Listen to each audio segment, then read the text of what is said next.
Bem-vindos, obrigado pela companhia e pela presença de todo mundo. Feliz Natal adiantado, né? Feliz Ano Novo. Então, essa é o nosso último encontro do ano de 2022.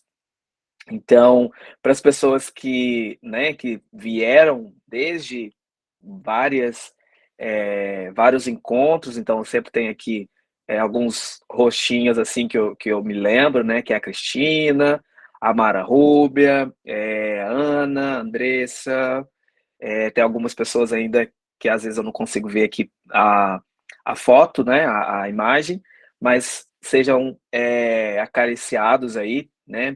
Um abraço aí para todo mundo, Feliz Natal, aproveitem para se reconectarem para as pessoas, né, com a família, para as pessoas que às vezes conseguem ver por poucas vezes, né, durante o ano. Então aí um Feliz Natal e um ótimo ano novo aí para todo mundo, que o ano que vem a gente possa, no próximo ano, né, a gente possa continuar fazendo o que a gente gosta de fazer, que é trabalhar, né, nesse universo tão amplo, que porém para mim é muito especial, que é a psicanálise. Tá bom? Então, um grande abraço aí para todo mundo. As pessoas novas, né, que estão hoje vindo pela primeira vez, sejam bem-vindos. Hoje nós vamos falar, tá, sobre um assunto que é uma das dúvidas que eu recebo, não vou dizer diariamente, porém, como eu sempre falo, as dúvidas de vocês são, as dúvidas de hoje são as aulas de amanhã, né? Então, as dúvidas que vocês vão trazendo para mim, vão ficando aqui na plataforma, e eu tenho aqui um lugar que eu deixo tudo anotado, e aí eu trago aqui como forma de aula mesmo, como forma de conversa. E uma das dúvidas, né, essa foi uma das dúvidas dos últimos meses, que foi a psicanálise, né, um atendimento com crianças e adolescentes. Então, crianças e adolescentes, a gente pode começar dizendo que o atendimento precisa e deve ser idêntico ao adulto, né? E a resposta é não, não necessariamente. A gente precisa fazer o mesmo atendimento. Talvez com os adolescentes nós podemos fazer sim, né, um atendimento, uma escuta direcionada, como a gente já é acostumado a fazer, tá? Porém, para as pessoas que trabalham com o divã, né, hoje a gente já sabe que a maioria, né, que faz atendimento online, mas para as pessoas que atendem presencial, muitas das vezes me perguntam sobre a questão do divã, né? Se eu vou atender uma criança, será que eu preciso encaminhá-la para o divã? Será que eu posso permitir com que ela deite no divã, tá? Então, não é necessário, tá, pessoal? Claro que se for criança, ela vai ficar, se você faz o atendimento no mesmo lugar, ela vai ficar curiosa para saber o que que é, por que que tem aquele sofazinho ali, tá? Mas você pode ser extremamente lúdico e explicar, né, que para que serve, que se ela quiser, ela pode tentar ficar ali, mas você pode instigar a criança a ficar mais perto de você ali, principalmente nos primeiros atendimentos, tá? Por que que eu estou falando isso? Então já recebi dúvidas, né, de que de um atendimento presencial, a criança queria ficar deitada, né, ali no sofazinho, como diz ela, é, porém, tudo isso precisa ser explicado e trabalhado entre o terapeuta e a criança. Por quê? Porque a criança, neste caso específico, ela entendeu que ali seria um lugar para que ela, né, ficasse descontraída e assistir televisão, assim como ela faz em casa, né? Então, precisa de ter ali toda uma explicação para que serve, tá? É, para as adolescentes, tá? Adolescentes, às vezes, nos procuram, né, de antemão e já... Hoje é muito fácil eh, as ideias, a psicanálise hoje está muito mais clara, né, principalmente para adolescente, para pessoas que fazem uso da internet o tempo todo, então crianças e adolescentes fazem isso.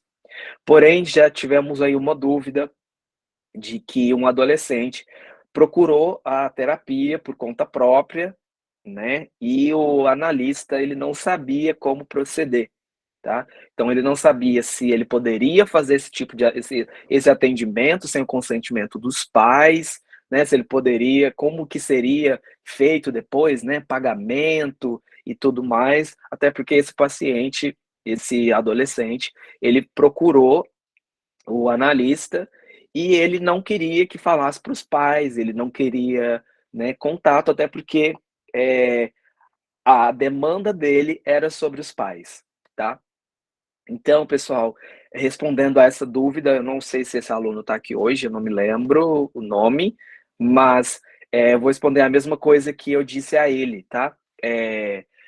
O paciente que procurou, o adolescente que, né, que procurou você para atendimento sem o consentimento dos pais, isso a ideia da psicanálise não é burocratizar, né, a psicanálise, né, não é burocratizar o atendimento. Porém, a criança e adolescente são pessoas amparadas por lei, tá bom?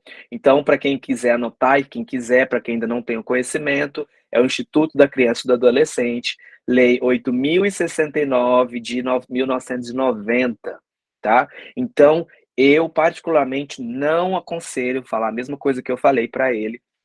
Eu não aconselho fazer atendimento sem consentimento dos pais, tá? Se você quer fazer, faça por sua conta, porém, como, né, operador aí da área jurídica e também já trabalhando já há algum tempo com essas questões burocráticas, eu não aconselho a nenhum aluno ou nenhum terapeuta fazer o atendimento de adolescente sem o consentimento dos pais, tá bom?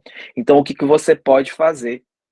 Caso esse adolescente te procure, você pode tem vários modelos aí na internet fazendo, né, você pode fazer, digitar ali mesmo uma autorização e pedir para que alguém maior de idade, né, responsável por esse adolescente, possa assinar, né, esse termo de responsabilidade aí entre vocês, desse vínculo, e você aí pode realizar o seu trabalho sem problema nenhum, sem problemas burocráticos e jurídicos. Então, o que, que aconteceu nesse aspecto aí? O adolescente quis fazer, ele tinha uma mesada dos pais, então os pais davam uma mesada, porém os pais não se preocupavam como que esse adolescente fazia esse pagamento, gastava esse dinheiro, simplesmente mandava uma mesada, e ele decidiu, né, de maneira lúcida, né, fazer atendimento, pagar o analista. Porém, quando os pais descobriram, deram um maior problema, porque os pais não queriam que o adolescente fizesse nenhuma terapia, tá? Então, os pais não eram a favor da psicanálise, não eram a favor dos atendimentos, tá bom? Então, teve problemas, sim, com o analista, porque ele fez aí sem o consentimento dos pais.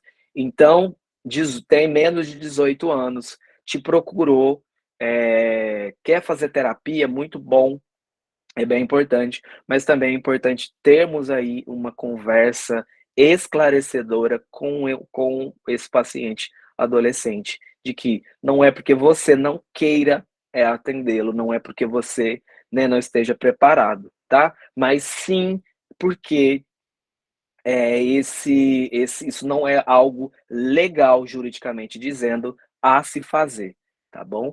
Então, por favor, peço aí, aparecer um adolescente aí que não queira, que queira, né, fazer o atendimento, mas não queira que os pais fiquem sabendo, quer entender como que funciona a psicanálise, eu sinceramente sugiro que não faça o atendimento sem o consentimento, tá bom? Até porque, para quem quiser, ECA, Instituto da Criança e do Adolescente, Lei 8.069 de 1990, e amparam essas crianças, esses adolescentes, e você pode ser penalizado aí juridicamente ou até mesmo processado por estar fazendo algo que seja ilegal, tá bom? Então que fique bem claro, tá?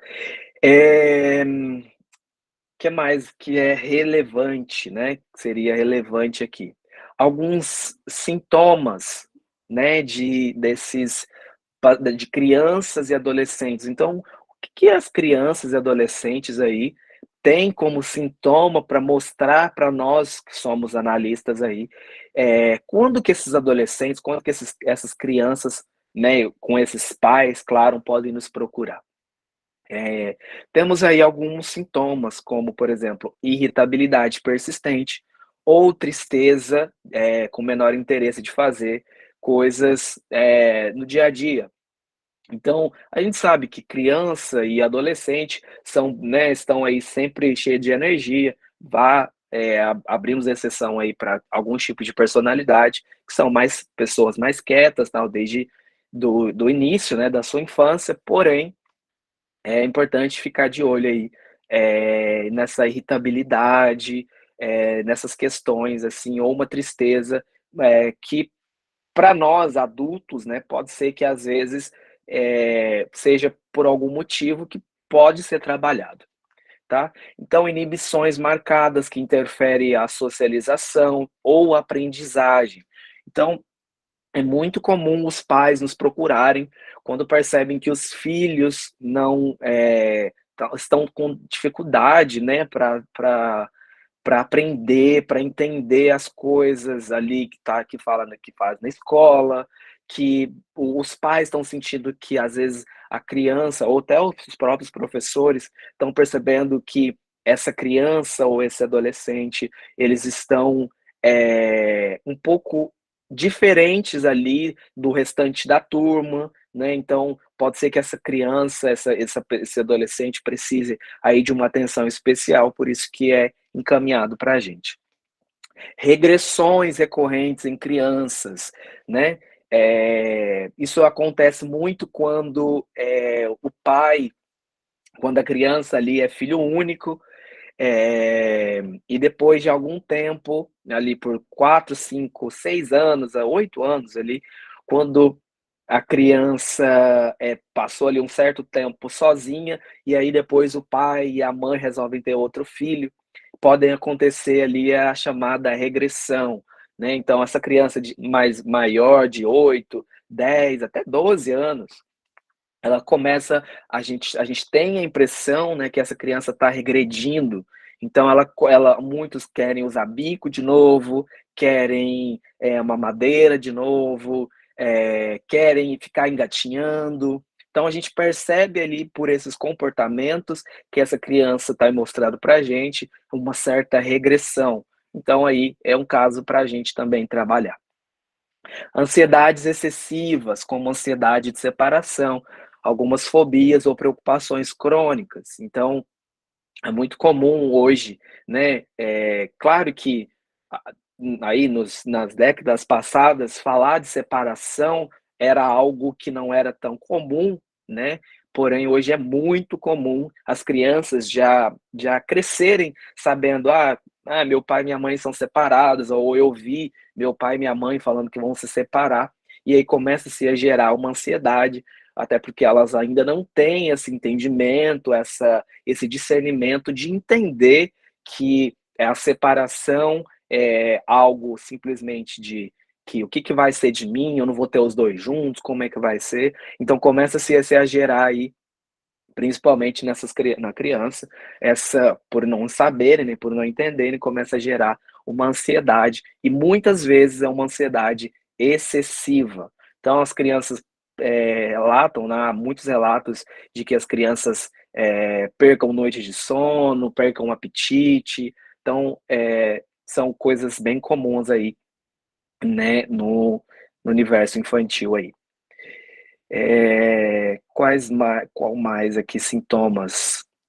Relações altamente conflituosas com os pais, irmãos, apesar de funcionar adequadamente em outros lugares. Então, é interessante que às vezes, Na escola, por exemplo, a criança consegue ir bem, tirar boas notas, por exemplo, mas porém dentro de casa é uma criança que está sempre buscando conflitos ali com os pais, com os irmãos, é, é, é um comportamento totalmente diferente. Então, muitas vezes eu procuro atendimento com crianças, tá? Não é muito a minha especialidade, tá? Sou bem honesto de dizer, trabalho mais com adolescentes e adultos, porém, nessa questão de que quando a gente observa as crianças, né, muitas vezes as crianças elas tendem a repetir alguns comportamentos, né, de dentro de casa.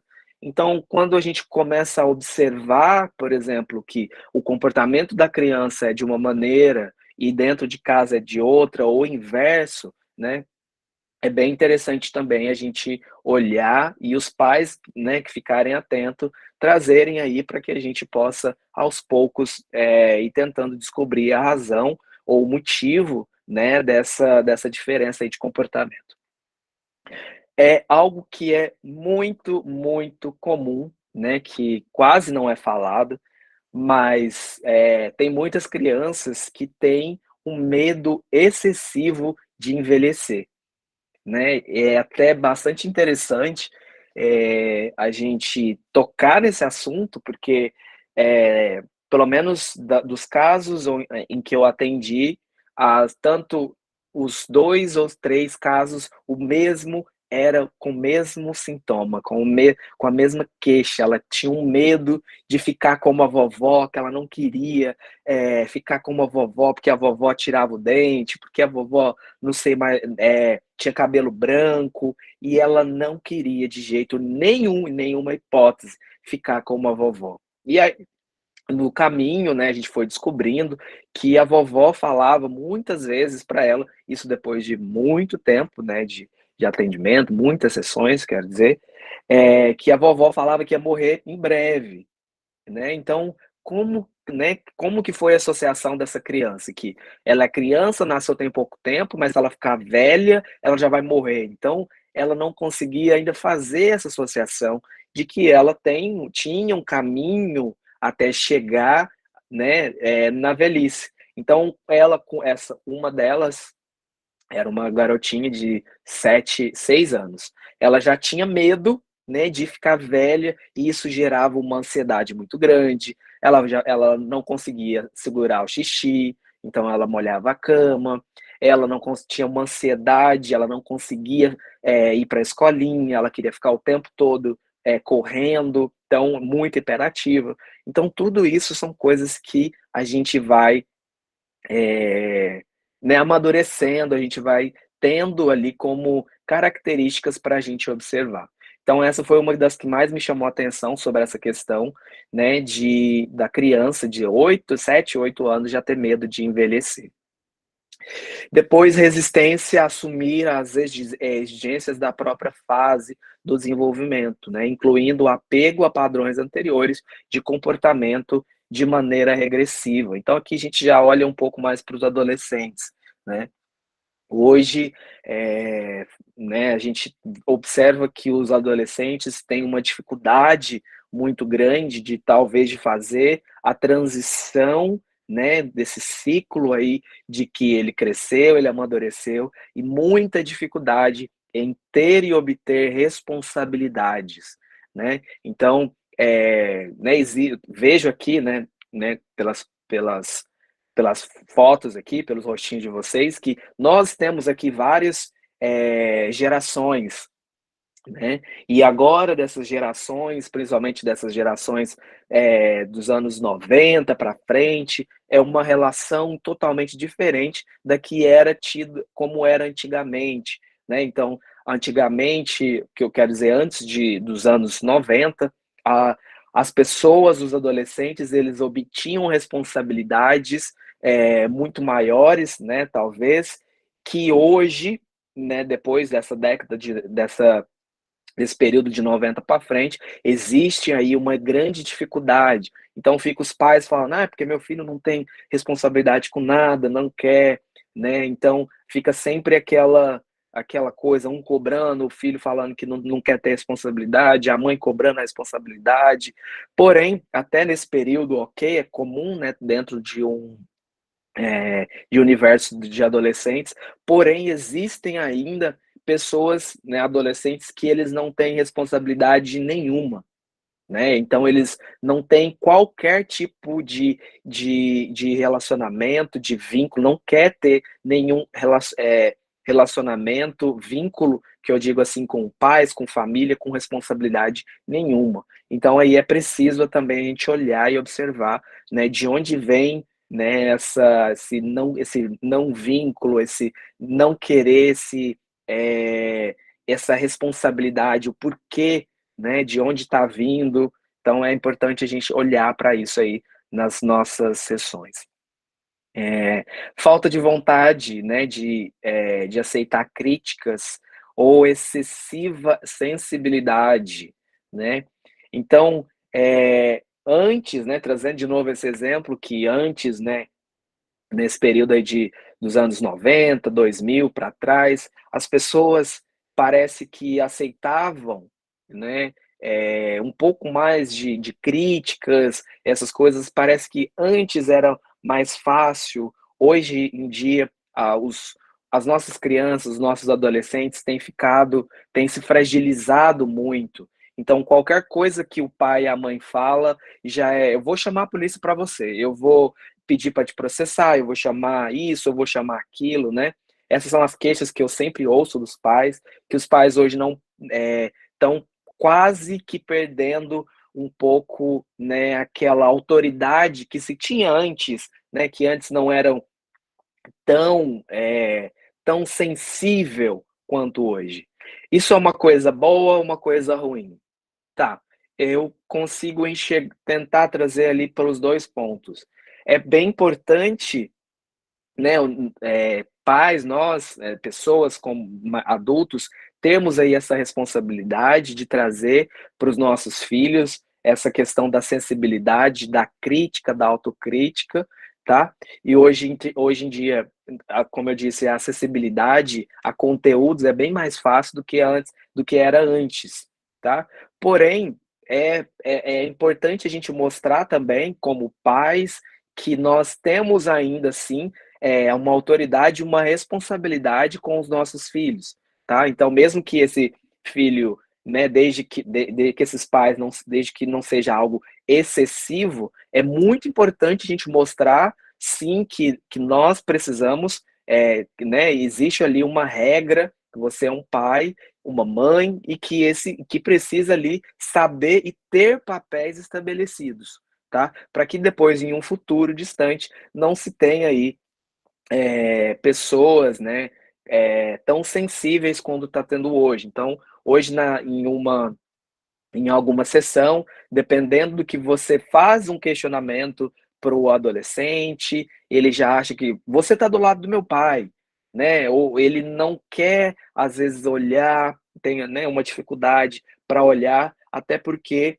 essa questão da sensibilidade aí não foi trabalhada em uma infância. Então a gente vai ter que trabalhar e reforçar aí para que não seja um adulto extremamente sensível, principalmente a críticas, tá? Então é importante esse trabalho aí desde uma infância. Vamos ver, extremo perfeccionismo ou rituais que interferem na adaptação social escolar, tá? É comum também já que existirem sim, desde muito cedo, talvez algumas crianças ali foram muito cobradas logo no início, né? Assim, no início da sua vida, e com o passar do tempo, ela já se torna um adolescente ali com várias manias de perfeccionismo, de limpeza. Quando eu digo assim, essa mania, essa questão de perfeccionismo e limpeza, pessoal, não é algo comum, né? Que a gente, às vezes, é uma pessoa que gosta das coisas limpas, organizado, um adolescente que é organizado. E o que eu quero dizer é algo excessivo, tá? Alguém que limpa várias vezes o que já está limpo, alguém que que aquela criança ou aquele adolescente que fica ali, um trabalho de escola, por exemplo, que poderia, fazer algo mais simples, fica ali tipo 10, 12, 15 horas para desenvolver alguma coisa ali, para entregar o trabalho perfeito, e ela mesma já se autocritica, já fala que não ficou ruim, que vai ficar péssimo, que o professor não vai gostar. Então, é importante a gente olhar aí para essa característica aí, para esse sintoma. Reações não resolvidas, né, persistentes com relação a traumas de infância, como perda de um pai ou de dos pais, divórcio ou abuso. Esse também é um tema dos mais, né, que mais vão aparecer, né, principalmente crianças com trauma, crianças que perdeu um ou o outro, então, ou o pai ou a mãe, advindo de algum acidente, ou viu alguma cena, ou né, tanta coisa que a gente vê aí na televisão que a criança viu o pai e a mãe levando um tiro, alguma coisa assim. Então, esse é um assunto extremamente delicado e importante a gente rastrear. Comportamentos acima. Não, isso aqui. Tá. Uma dica, tá, que eu dei também para um dos nossos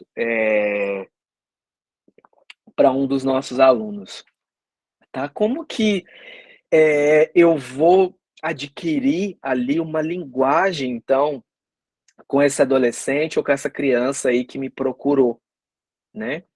Porque com o adulto a gente simplesmente há uma conversa, né? Você vai conversando, vai aplicando as suas técnicas, vai havendo ali a sua transferência, né? Se você vai dando as ferramentas para esse paciente e vocês dois juntos vão trabalhando. Porém, com uma criança, né, e com um adolescente, nem sempre isso acontece de maneira imediata, né? Então, nem sempre isso vai acontecer tão naturalmente, que acontece como acontece aí com os adultos. Então, uma dica, tá? Principalmente para adolescentes, a gente vai ter que procurar saber, né, falar um pouquinho da língua deles, né? Qual é a língua, né, de que eu vou ter que usar, qual é o vocabulário que eu vou ter que usar para que eu possa criar um vínculo aí com esse meu paciente.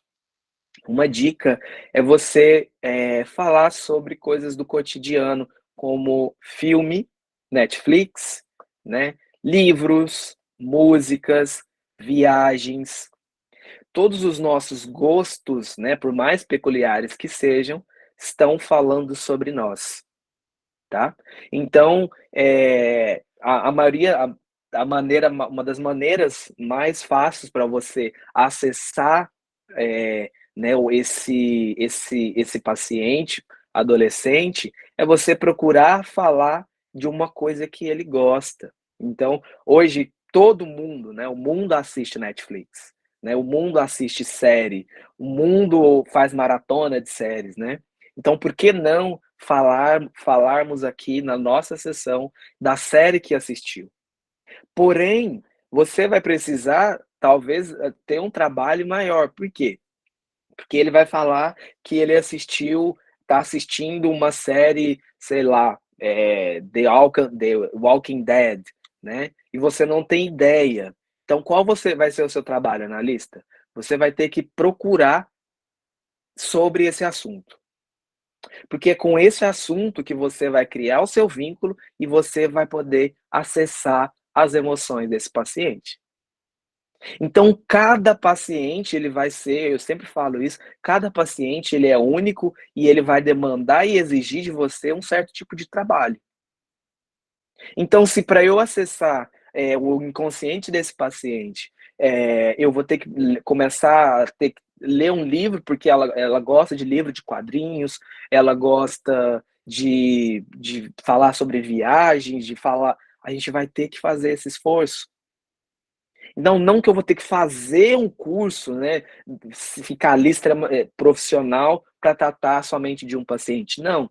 mas você vai poder minimamente, pelo menos, como ela já falou: "Ah, eu gosto de assistir uma série que passa na Netflix, que se chama X", então você vai ter que procurar ali para você poder interagir com esse paciente e saber ali e extrair ali informações. Então, por exemplo, da série, o que você sente quando você está vendo essa série? Por que você gosta desse tipo de série? O que te traz? O que te remete? Né? Existem aí uma série de perguntas e questionamentos que você pode fazer para que você acesse e consiga aí um vínculo com essa pessoa. Então, não vai adiantar chegar um adolescente e você começar a simplesmente falar, tá, mas você acha que esse comportamento tá certo? Ah, você acha que, né, ele claramente ele vai ter a impressão de que, ali você é um adulto, ele é um adolescente, você vai estar do lado do pai, você vai estar concordando com o pai ou com a mãe. Então vai demorar um certo tempo aí para que ele possa transferir para você essa confiança e vocês dois juntos conseguirem um vínculo. O importante, então, é você procurar falar a língua dele, ver o que ele gosta de falar, o que que ele gosta de ouvir, uma música, uma banda, e aí vocês dois juntos vão criando um vínculo e vão tendo uma conversa até vocês conseguirem, né, acessar. Por isso que a gente sempre fala, né, próprio Freud deixa que a psicanálise, ela não é algo que vai se fazer rápido, né. Então, é é bem comum as pessoas falar: "Ah, eu tô com essa dor e eu quero ficar livre", né. Então, a psicanálise é algo que vai demandar tempo, que vai demandar bastante trabalho entre os 2 lados, tá. Eu não falo que o trabalho precisa ser só do analista e nem também só do analisando. Os 2 precisam trabalhar juntos, né, e eu gosto muito dessa questão da igualdade, tá. Então os 2 nenhum de mais, nenhum de menos, né, os 2 vão precisar trabalhar juntos para que aí, vão em busca aí de um ideal. Tá? Alguns transtornos, né, que podem estar relacionados a alguns tipos de comportamento, né, referenciado ao que eu falei aqui anteriormente.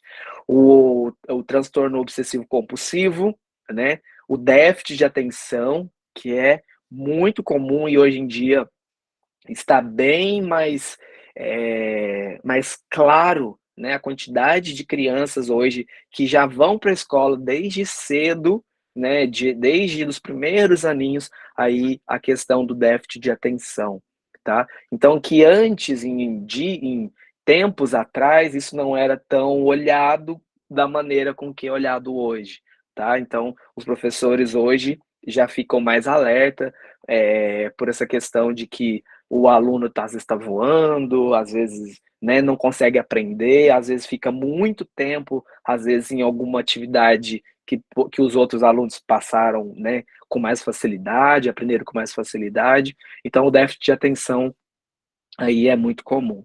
A ansiedade, eh, principalmente em crianças, hoje a gente já vê uma quantidade de crianças, né, que já estão crescendo aí de uma vindo, né, em uma geração completamente ansiosa, consequência, né, de um mundo completamente ansioso que a gente tem vivido, né. Então, a gente pode falar que a ansiedade e depressão é uma pandemia invisível, né, que tem acontecido, atualmente e que a gente tem falado, tem visto bastante profissionais falando sobre isso, porém precisa se falar mais, tá, porque o mundo está depressivo, o mundo está ansioso, tá.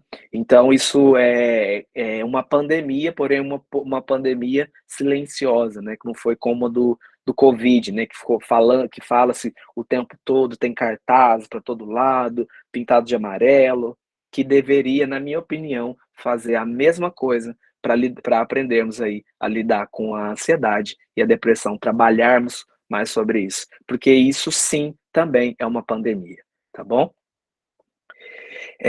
Identidade de gênero, então vemos também bastante, temos materiais em novelas, em livros, nas redes sociais, a quantidade de pessoas hoje também que tem conseguido se expor e falar sobre essa dificuldade, né, sobre esse transtorno de identidade de gênero, principalmente crianças. Hoje, crianças já conseguem se expressar um pouco maior do que antigamente. E depressão infantil também, né? Como eu acabei de falar, quantas crianças de 6, 7, 8 anos já apresentam grandes sintomas aí de depressão, vindo aí de uma sociedade, né, de um berço completamente ansioso, tá?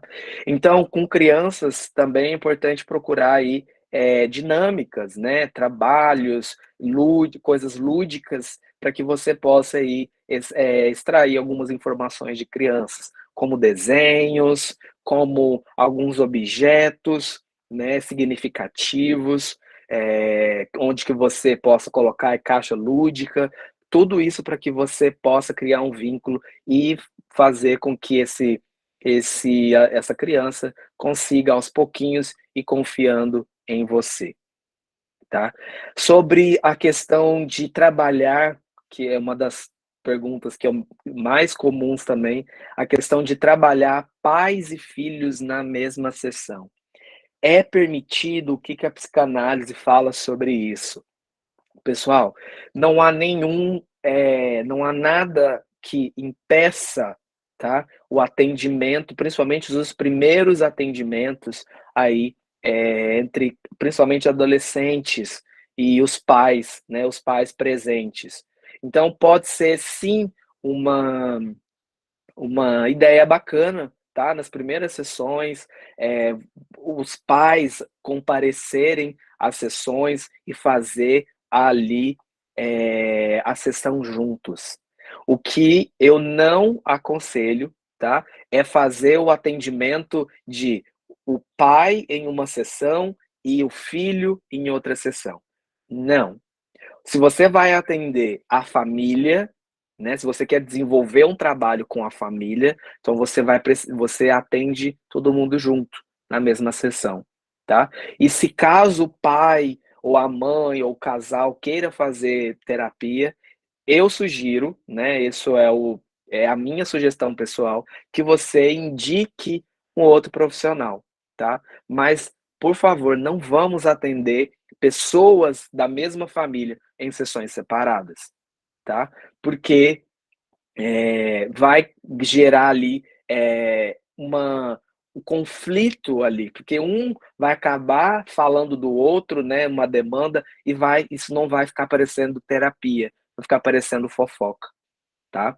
Então, não aconselho fazer atendimento aí da família em sessões separadas. Ah, hoje eu atendo a mãe, amanhã eu atendo o filho, eu atendo o... Não, ou você procura ali, então, vamos sentar, né, fazer uma terapia familiar, você vai ter que se profissionalizar nisso, vai ter que estudar sobre isso, porque existe aí dentro da psicanálise um caminho específico para atendimento familiar, tá? Então você vai precisar fazer um curso, desenvolver essa técnica, porém, basicamente não é sugerido que você faça atendimento separado, tá? Então já tivemos aí algumas dessas perguntas anteriores, aí aonde o terapeuta atendia uma irmã e atendia a outra irmã separadas, tá? Enquanto que uma estava indo muito bem, desenvolvendo muito bem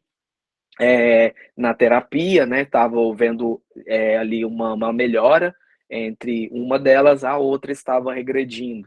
Então, aparentemente tinha assim a impressão do outro caso que que ela não confiava na terapeuta, porque ela achava que a terapeuta estava do lado da irmã e não do lado dela. Então as duas eram adolescentes, tá?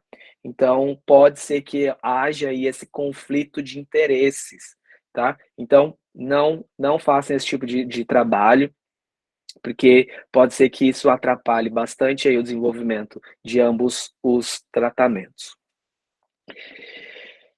Vamos ver, tem algumas coisas aqui que foram deixadas. Hiperativismo seria uma espécie de ansiedade biológica? Eu acredito que não, tá? Eu acredito que precisa se ser investigado, cada caso um caso, tá?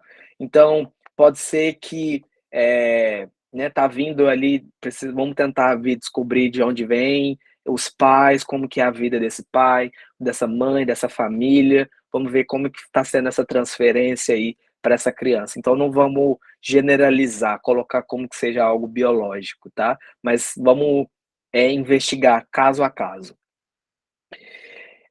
Acredito que a crítica seja importante, porque é através dela a evolução acontece. Perfeito. Boa, boa dica. Ah, não consegui entender aqui. Vamos para o próximo. Acredita que o mundo está ansioso pelo excesso de informação? Acredito também. Pode ser um grande fator, né, para que esse mundo, para o mundo que a gente esteja vivendo, seja a gente está o tempo todo bombardeado, né, de informações que antes era tão difícil, né, de ter a quantidade de informação que a gente tem hoje. Então, isso tem deixado a gente bem mais ansioso, porque a gente ficou o tempo todo conectado, olhando o que o outro está fazendo, e a gente quer igual, e assim vai criando-se uma ansiedade. Tem um filho com 16 anos, não consegue se concentrar na escola e tem medo de se expressar e de se defender e de dizer não a alguém. Esse é um bom exemplo aí das coisas que a gente falou, né? Desses exemplos é, que precisa ser trabalhado. Então, terapia. Teria a ver sobre o que está sendo abordado hoje sobre ansiedade ou não? Sim, podemos. A ansiedade é um dos maiores sintomas, né? Dos maiores casos que a gente vai receber ali no consultório. Então, trabalhar a ansiedade, né, procurar um terapeuta para que juntos essa ansiedade seja trabalhada, é o melhor caminho, né, para que a gente tenha um crescimento, um desenvolvimento pessoal aí desse adolescente. Eu acredito que esteja falando da mesma pessoa. É, Seria o melhor caminho para que ele busque ali uma melhor maneira de viver, né, de estar aí diante dessa sociedade, desse meio com que ele esteja inserido. Então, seria bastante importante é, você, né, não sei se você está fazendo a sua terapia pessoal, mas seria bastante interessante vocês fazerem, ou você como mãe, ou pelo menos o filho fazer esse trabalho aí para que a ansiedade dele diminua, tá?